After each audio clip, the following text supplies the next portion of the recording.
नमस्कार दोस्तों।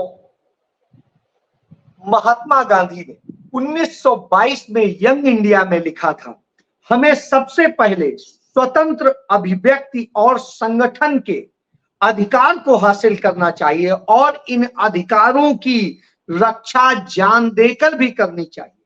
और पंडित जवाहरलाल नेहरू ने मार्च 1940 में कहा था, प्रेस की आजादी का मतलब यह नहीं कि जो चीजें हम छपी हुई देखना चाहें सिर्फ उन्हीं की अनुमति दे। इस तरह की आजादी का तो कोई अत्याचारी भी सहमत हो जाएगा। नागरिक स्वतंत्रताओं और प्रेस की आजादी का मतलब है कि हम जो चीज न चाहें उसकी अनुमति दें और अपनी आलोचना बर्दाश्त करें। लेकिन क्या आज आलोचना नहीं, सच्चाई भी बर्दाश्त होती है क्या? शायद नहीं। और सच्चाई यह है कि 1 साल पहले सहारनपुर में एक सड़क बनी थी। पार्षद और उसके इलाके के कुछ लोग जो है उसका निरीक्षण कर रहे थे क्योंकि उस पर कुछ दरार सी आ गई। अचानक एकदम से रोड धंसती है और सब 100 फीट नीचे गड्ढे में चले जाते हैं। 100 फुट, सोचिए, सब घायल हो जाते हैं। रेल सहारनपुर में अचानक पटरी से उतर जाती है, डिरेल हो जाती है, तमाम लोग, सैकड़ों लोग घायल हो जाते हैं। विशाखापत्तनम में ट्रेन जा रही होती, लग्जरी ट्रेन, एयर कंडीशन के डिब्बे, 3 डिब्बों में, एसी के डिब्बों में आग लग जाती है। यात्रियों में भगदड़ मच जाती है, चोट लगती है, गिरते पड़ते सब भागते हैं, बाहर निकलते हैं, किसी तरह से जान बचा। और हालात यह है, गोरखपुर में कस्तूरबा गांधी अस्पताल जो है, हॉस्टल में, स्कूल में बच्चियां खाने को मांग रही होती है तो वार्डन उनकी पिटाई करती है कि खाने को मांग रही, खाना नहीं मिलेगा। क्यों? क्योंकि वो तो सब कहीं और जा रहा है।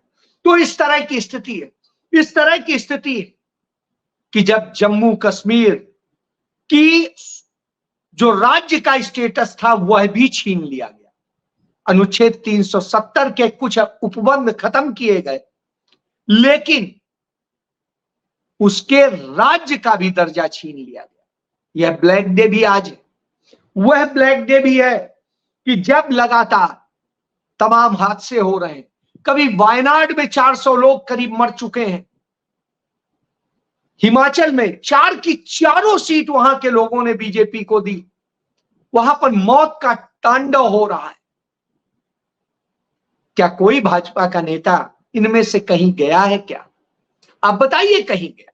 लेकिन वो नफरत फैलाने जाता है, वो जाता है झूठ कर। एक व्यक्ति पे अयोध्या में जो मुस्लिम समुदाय से है उस पर आरोप लगता है कि वो एक नाबालिग लड़की के साथ उसने रेप किया है और जिससे वो प्रेग्नेंट।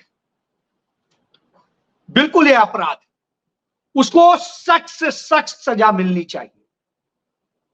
लेकिन सजा देगा कौन?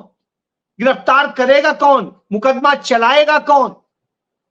पुलिस, सरकार? तो उत्तर प्रदेश में सरकार किसकी है? भारतीय जनता पार्टी की। केंद्र में किसकी है? भारतीय जनता पार्टी की। तो भारतीय जनता पार्टी के नेता वहां जाते हैं राजनीति करने को, और अब कहा जाता है वहां उसे अभी तक इलाज नहीं मिल पाया है, अभी तक ये नहीं मिल पाया है, अभी तक वो नहीं मिल पाया। तो इलाज देगा कौन? इंसाफ दिलाएगा कौन? आपका काम। आप जा रहे हैं तो करिए। आपने गिरफ्तार कर लिया आरोपी को, आपने उसके घर को तोड़ दिया, आपने जो भी कुछ किया, क्या सही था क्या गलत था वो बाद में बात हो।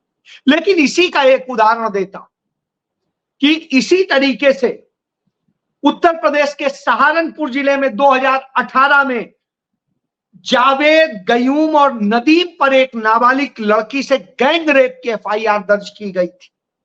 वो करीब 6 महीना जेल में रहे। उनके घर से लेके सब चीजों को तोड़ा गया, बर्बाद किया गया, सब कुछ किया गया। अब फैसला आया है कि वो निर्दोष थे, उस लड़की के साथ कोई गैंगरेप हुआ ही नहीं था और डीएनए टेस्ट में वह चीज प्रूव हो गई। इसी तरीके से आप याद करिए, जालौन में एक ब्राह्मण लड़का था, उस पर लगा था, उसने अपनी जिंदगी के एक बड़ा लंबा पीरियड मुकदमा लड़ने और इन सब में गुजार दिया था और जब छूटा तो अंत में उसे मौत गले लगाने के सिवा कुछ बचा नहीं था, क्योंकि घर का सब कुछ खत्म हो गया था। बिल्कुल आप कार्रवाई कीजिए, लेकिन पहले जांच तो कर लीजिए, पहले सच तो जान लीजिए। यही बात तो अखिलेश यादव ने कही। बिल्कुल कीजिए, हमारी पार्टी का हो या आपकी पार्टी का, कोई अंतर नहीं होना चाहिए, कड़ी से कड़ी सजा हो, लेकिन डीएनए टेस्ट तो करा लीजिए, वो तो इमीडिएट हो जाता है। तो आप टेस्ट तो कराइए प्लीज, बिल्कुल कराइए, सजा दीजिए भाई, कोई नहीं कह रहा है मत दी, कोई किसी को बचाना नहीं चाहता है। जाति धर्म आप बताते हैं, कोई और नहीं बताता है। मुख्यमंत्री उत्तर प्रदेश का आदित्यनाथ सदन के अंदर 17 लड़कों ने बदतमीजी की थी और 17 में वो 2 लोगों की जाति बताता है, एक की यादव एक की मुस्लिम, शेष की जाति नहीं बताता है। उसके अपने विधायक का भतीजा उसमें अंकित सिंह होता है, उसकी जाति नहीं बताता है। तो आप इससे समझ सकते हैं कि क्या किया जा रहा है। जब यह किया जा रहा हो, संसद के अंदर नरेंद्र मोदी सरकार का मंत्री रहा और इस समय हिमाचल से सांसद अनुराग ठाकुर राहुल गांधी से कहता है कि जातिगत जनगणना की बात वो कर रहे हैं जिनकी जात का पता नहीं। यानी आप कहना क्या चाहते हैं कि राहुल गांधी की जात का पता नहीं, यानी वो कोई अवैध औलाद है क्या? यह तो सबसे बड़ी गाली। आपने जाति नहीं पूछी, आपने उन्हें गाली दी है। बहरहाल आपने गाली दी, ये आपके संस्कार है। वायनाड में लोग मर रहे हैं, आप उनकी मदद नहीं करेंगे, ये आपके संस्कार है। हिमाचल में जहां से आप सांसद हैं, वहां लोग मर रहे हैं, तो ना आप मदद को जाएंगे, ना आपकी वही ड्रग एडिक्ट कंगना रनौत, वो भी नहीं जाएंगी और कोई नहीं जाएगा। तब तो वहां कांग्रेस मदद करेगी, वहां भी कांग्रेस मदद करेगी, जहां जहां होगा वहां पर जाएंगे। लेकिन आप नहीं जाएंगे, आप तो प्रचार करने जाएंगे, आप नफरत फैलाने जाएंगे। तब ऐसी स्थिति में आपके सवाल का जवाब बनता है कि आप दूसरों की आवाज दबाते हैं, आप सच नहीं आने देते हैं और आप प्रेस की आजादी को खत्म कर रहे हैं। ऐसी स्थिति में जरूरी है कि यह बताया जाए कि गांधी परिवार है क्या, राहुल गांधी की जात क्या है। तो पहले तो जान लीजिए कि राहुल गांधी की जात मानवता है। राहुल गांधी की जात दूसरों के दर्द को साझा करने की है। राहुल गांधी की जाति सहिष्णुता है। राहुल गांधी की जाति मोहब्बत है और राहुल गांधी की जाति हर व्यक्ति को इंसाफ दिलाने की है, तपस्वी की है। तो राहुल गांधी की जाति इस देश को जोड़ने की, आपकी तोड़ने की है, आपकी नफरत फैलाने की है, आपकी और बहुत कुछ। आज मैं आपकी जाति की बात नहीं करूं, क्योंकि आपकी जाति का तो सचमुच पता नहीं, क्योंकि आपके बाप कुछ थे, आपके दादा कुछ थे, आप कुछ हैं, इसलिए मैं उस पर जिक्र नहीं करूंगा। आज मैं राहुल गांधी की ही जाति बताऊंगा और राहुल गांधी की जाति बताऊंगा जब 1716 में मुगल बादशाह फारूक सियार कश्मीर गए थे। वहां गए तो वहां पर उन्होंने 3 लोगों से मुलाकात की थी। इनायतुल्लाह कश्मीरी से, जो वहां के 3 संभ्रांत लोगों से, इनायतुल्लाह कश्मीरी से, मोहम्मद मुराद से और पंडित राज कौल से। और इन तीनों लोगों को समझा। इनायतुल्लाह कश्मीरी को बादशाह ने 4000 का मनसबदार बनाया।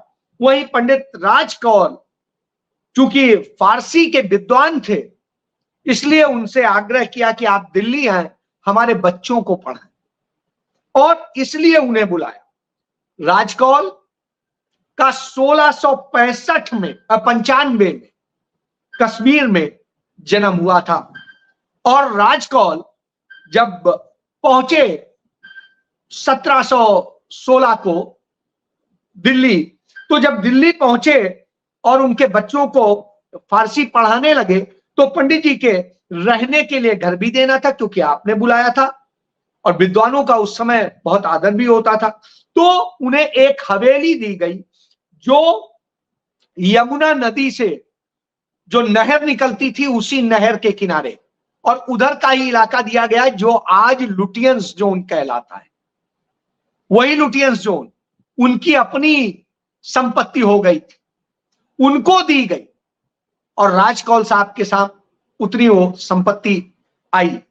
उसके बाद में नहर के पास में उधर का वैसा इलाका था, अपना खेती करते और वो करते और उसके अलावा ये कर, तो इस तरह से करके वहां पे रहते थे। इसलिए बाद में कालांतर में उनके जो है पुत्र हुए, राजकौल जो है के पुत्र हुए पंडित बिशंबर नाथ कौल का जन्म 1725 में हुआ। वो पर्सियन कॉलेज दिल्ली में पढ़े और मुगल अदालत में नौकरी करने लगे, कोर्ट होती थी तब भी। पंडित विश्वनाथ कौल के 3 बेटे हुए, पंडित साहिबराम, पंडित मनसाराम और पंडित टीकाराम। और पंडित मनसाराम जो थे ये भी सब फारसी पढ़े और सब, चूंकि अब देख रहे थे पढ़ाई के कारण यहाँ जगह मिल रही थी, तो इन सब ने पढ़ा, अपना नाम आगे बढ़ाया, कुछ ने वकालत वही करी, तो अदालत में शुरू करी। तो इनको तखल्लुस, इन्होंने ही सबसे पहली बार अपना नाम चेंज किया और नाम चेंज करके रखा, तखल्लुस रखा साथ में, तो उसमें नेहरू शब्द जोड़ा। तो मनसा राम, पंडित मनसा राम नेहरू, तो यह उन्होंने अपना नाम लिखना शुरू किया। और इन 3 भाइयों में सबसे पहले जो टाइटल इन्हीं लोगों ने लिखा। फिर कौल कश्मीरी ब्राह्मण की उपजाति थी, तो इसलिए मनसाराम नेहरू के बेटे हुए पंडित लक्ष्मी नारायण नेहरू। और पंडित लक्ष्मी नारायण नेहरू जो थे वो कंपनी की सरकार की ओर से मुगल दरबार में वकील थे, तो आप यह जान लीजिए। इनके पुत्र हुए पंडित गंगाधर नेहरू 1827 में, और उसके बाद गंगाधर नेहरू दिल्ली कॉलेज में पढ़े और इनके सहपाठी भी रहे पंडित रामकृष्ण सप्रू, पंडित बिशंबर नाथ साहिब और पंडित स्वरूप नारायण हक्सर। और पंडित, तो आप यह समझ लिए नरेंद्र मोदी की तरह से उन्होंने पढ़ाई नहीं की थी कि उनका कौन उनके साथ पढ़ा किसी को नहीं पता, कौन से कहां पर किस जगह पढ़े, किस क्लास में पढ़े, किस टीचर ने पढ़ाया नहीं पता, यहां सब पता है, उनके साथ पढ़ने वालों का भी पता है। तो यह समझ लीजिए पंडित गंगाधर नेहरू बहुत बहादुर और वीर भी थे, उन्हें घुड़सवारी का शौक था और सारी चीजें थी, तो बड़े वकील के बेटे थे। तो उसके बाद में उन्हें उनकी बहादुरी और सब चीज को देख करके बादशाह बहादुर शाह जफर ने उन्हें 1845 में दिल्ली का शहर कोतवाल बना, शहर कोतवाल, और वही देश के आखिरी शहर कोतवाल थे, दिल्ली के। इसके बाद में गंगाधर नेहरू की शादी दिल्ली बाजार के में ही रहने वाले पंडित सीताराम के परिवार में हुई, और वहां पंडित शंकरलाल जुत्सी जो कश्मीरी ब्राह्मण थे कि जो मुगल अदालत में ही कैलीग्राफर थे, उनकी बेटी इंद्राणी जुत्सी से हुई। तो इंद्राणी जुत्सी से उनकी शादी हुई।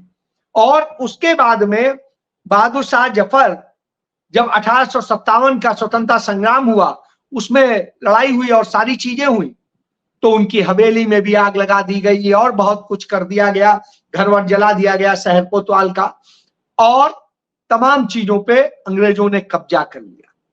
तब घायल अवस्था में वो अपने परिवार के साथ में, जो उनके बेटे थे, गंगाधर नेहरू के बेटे थे उस समय तक बंशीधर नेहरू और नंदलाल नेहरू, और जो उनकी पत्नी इंद्राणी थी वो गर्भवती थी, और उन सबको लेकर उनके बेटियां थी महारानी नेहरू और पटरानी नेहरू, उन सबको लेकर के वो आगरा आ गए, अपने साले एक रहते थे वहां पर, उनके घर। और वहीं आगरा में 1861 की फरवरी में पंडित गंगाधर नेहरू का निधन हो गया। जो वो घायल हुए थे वहां निधन हो गया उन चोटों के कारण। और फिर 3 महीने बाद उनके जो 1861 में जो है 6 मई को मोतीलाल नेहरू जी का जन्म हुआ। मोतीलाल नेहरू के ही बेटे पंडित जवाहरलाल नेहरू हैं। और मोतीलाल जवाहरलाल नेहरू की बेटी श्रीमती इंदिरा गांधी आप जानते ही हैं। मोतीलाल नेहरू की जो पत्नी थी वो पत्नी का नाम स्वरूप रानी था, तो यह आप जान लीजिए वो भी कौल ब्राह्मण थी। और उनके 2 बेटियां भी थी मोतीलाल नेहरू की, और बड़ी बेटी का नाम विजय लक्ष्मी पंडित था, जो आगे चल के बहुत विख्यात हुई और दुनिया में संयुक्त राष्ट्र संघ की पहली महिला अध्यक्ष बनी। उनकी छोटी बेटी का नाम कृष्णा था, जो बाद में कृष्णा हठी सिंह कहलाई। तो यह आप जान लीजिए। इसके बाद पंडित जवाहरलाल नेहरू की बेटी श्रीमती इंदिरा गांधी जो बाद में कहलाई, वो इंदिरा प्रियदर्शनी थी। कमला नेहरू से उनकी शादी हुई और मोतीलाल नेहरू जी ने वकालत करी। उनके भाई नंदलाल भी वकील थे, उसके पहले वो दीवान थे रियासत में, जयपुर से ही जुड़ी हुई रियासत थी।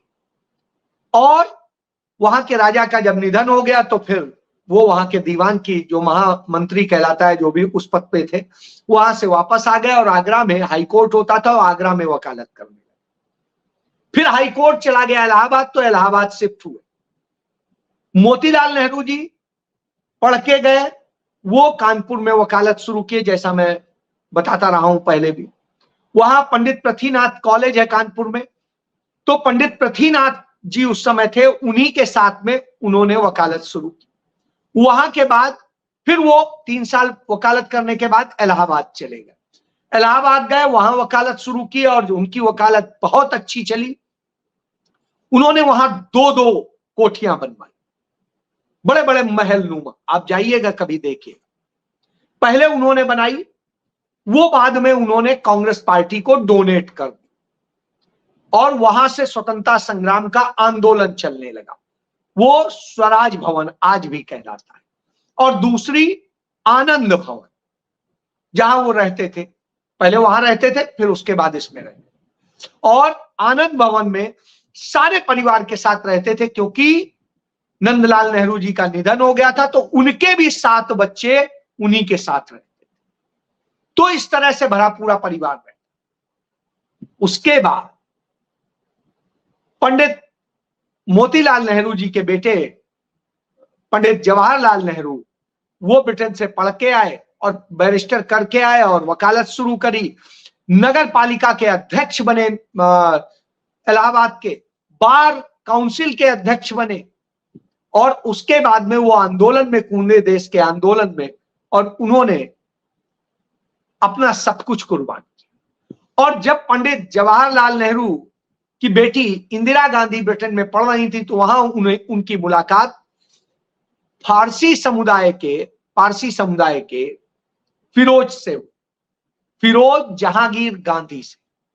फिरोज जहांगीर गांधी बेसिकली तो रहने वाले थे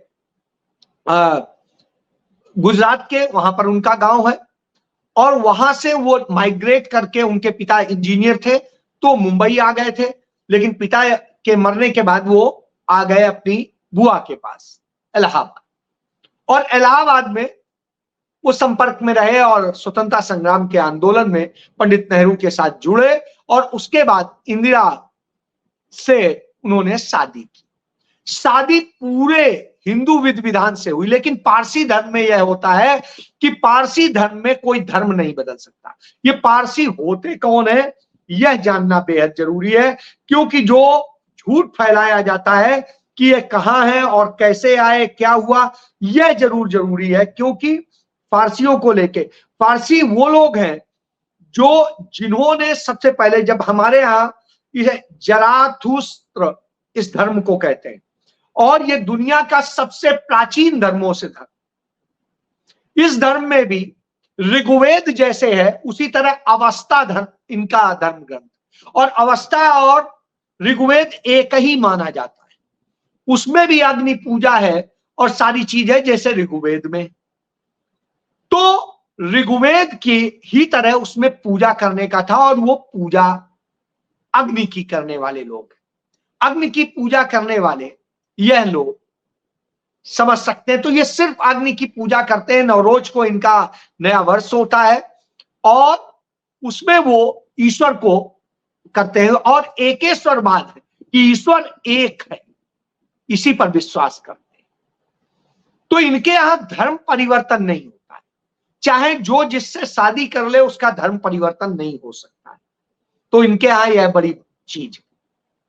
इसलिए श्रीमती इंदिरा गांधी से विवाह के बाद भी श्रीमती इंदिरा गांधी को दत्तात्रेय गोत्र के कश्मीरी पंडित ही रहना पड़ा। उनका गोत्र चेंज नहीं होता। हमारे यहां जब सप्तपदी होता है तो पंडित 7वें फेरे में कहता है गोत्र बदला, लेकिन इनका गोत्र नहीं बदला गया क्योंकि यह नहीं करते। लड़का जिस जाति का होगा वो रहेगा, लड़की जिस जाति धर्म की रहेगी उसकी रहेगी। तो सबका अपना अपना होता है। हिंदू मैथोलॉजी में 8 तरह के विवाह बताए गए, और जो 8 तरह के विवाह बताए गए हैं उन विवाह में कहीं पर यह बाध्यता नहीं है कि विवाह करने के पहले, कहीं मनुस्मृति में भी 8 तरह के विवाह का जिक्र है, और उसमें जो जिक्र है उसके अलावा भी ग्रंथों में जिक्र है। तो उसमें है ब्रह्म विवाह, देव विवाह, असुर विवाह, प्रजापत्य विवाह, अन्य अर्षा विवाह, प्रजापत्य विवाह, असुर विवाह, गंधर्व विवाह, राक्षस विवाह और पैशाच विवाह। तो आप इससे समझ सकते हैं कि यह हमारे यहाँ व्यवस्था है। तो जब हमारे यहाँ धर्म में यह है कि कौन कौन से विवाह हैं, तो इससे आप समझ सकते हैं। अनुलोम विवाह भी है और प्रतिलोम विवाह भी है। तो हमारे यहाँ कहीं यह बाध्यता नहीं है कि विवाह के लिए धर्म बदलना है। तो पहले यह जान लीजिए। तो श्रीमती इंदिरा गांधी का विवाह हिंदू धर्म के अनुकूल सप्तपदी के तहत पूरे परिवार के साथ जो है ब्रह्म विवाह, और ब्रह्म विवाह हुआ। लक्ष्मी नारायण जी उनके पंडित थे उस समय जिन्होंने विवाह संपन्न कराया, और उसके बाद में श्रीमती इंदिरा गांधी और वो ना रहे। 1960 में जब निधन हुआ उनका, तो 9 सितंबर 1960 को, तो 8 को निधन हुआ था, 9 को अंतिम संस्कार हुआ। तो उनका अंतिम संस्कार दिल्ली के निगमबोध घाट में हुआ फिरोज गांधी का, और उन्हें मुखाग्नि दी राजीव गांधी, क्योंकि उन्होंने, जब उन्हें पहला हार्ट अटैक आया था तो उन्होंने अपने सारे मित्रों से यही बात कही थी कि मेरा अंतिम संस्कार मेरे पारसी विधि से ना करें, हिंदू धर्म के अनुकूल करें। क्यों उन्होंने कहा था? क्योंकि पारसी धर्म में न जलाया जाता है न दफनाया जाता है। वहां पर शव को ले जाकर के एक वो होता है, उसमें रख दिया जाता है। चील, कौवे और जानवर उसे खाते हैं, और उनका मानना है कि मरने के बाद भी शरीर का सदुपयोग होना चाहिए जनहित में। शायद यही वजह है कि राहुल गांधी में इतना ज्यादा जनहित की बात सोचने का है। तो यह है कि प्रकृति की सेवा में जाना चाहिए, तो इसीलिए वो हुआ।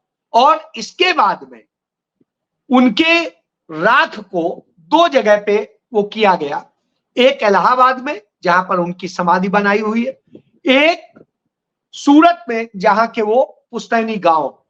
तो इससे आप समझ लीजिए कि उनकी जड़ों का यह पता है। और वहां से पारस की खाड़ियों के क्षेत्र से वो लोग क्यों आए थे? क्योंकि मुस्लिम जब धर्म परिवर्तन करा रहे थे तो जिन लोगों ने धर्म परिवर्तन नहीं किया वो लोग इधर की तरफ आए थे, वही पारसी, वो मुस्लिम नहीं। मुस्लिम्स ने उनके ऊपर अत्याचार किया था उससे। तो यह भी जान लीजिए, यह भी जान लीजिए कि उनके बेटे राजीव गांधी ने इटली की ईसाई परिवार की जब सोनिया गांधी से विवाह किया, तो सोनिया गांधी ने अपना धर्म परिवर्तन, जैसे होता है क्योंकि ईसाई धर्म में नहीं ऐसी कोई बाध्यता है, तो उनका गोत्र बदला और वो राजीव गांधी के गोत्र यानी कश्मीरी ब्राह्मण परिवार के दत्तात्रेय गोत्र की हो गई। इसी तरीके से उनके छोटे भाई संजय गांधी ने एक सिख फैमिली की लड़की से शादी की, मेनका गांधी से, और उनका गोत्र बदला और वो भी दत्तात्रेय ब्राह्मण। लेकिन उनपे कभी भी भाजपा के लोग सवाल नहीं उठाते हैं, वरुण गांधी पे नहीं उठाते हैं। क्यों? क्योंकि वो भाजपा में। लेकिन राहुल गांधी और सब पे, सोनिया गांधी और सब पे उठाते हैं। क्यों? क्योंकि इनसे नफरत। तो राहुल गांधी क्या है? तो राहुल गांधी के लिए कश्मीरी पंडितों ने कहा, दिया है, प्रमाण पत्र दिया है कि राहुल गांधी जो नियम है कश्मीरी पंडितों के उसके मुताबिक कश्मीरी पंडित हैं और उनका दत्तात्रेय गोत्र है। यह बात उन्होंने कही है। तो इससे आप यह पूरी बात समझ सकते हैं कि किस तरीके से जो यह फैलाया गया वो पूरी तरीके से झूठ और नफरत फैलाने के लिए किया गया है। इसको समझने की जरूरत है।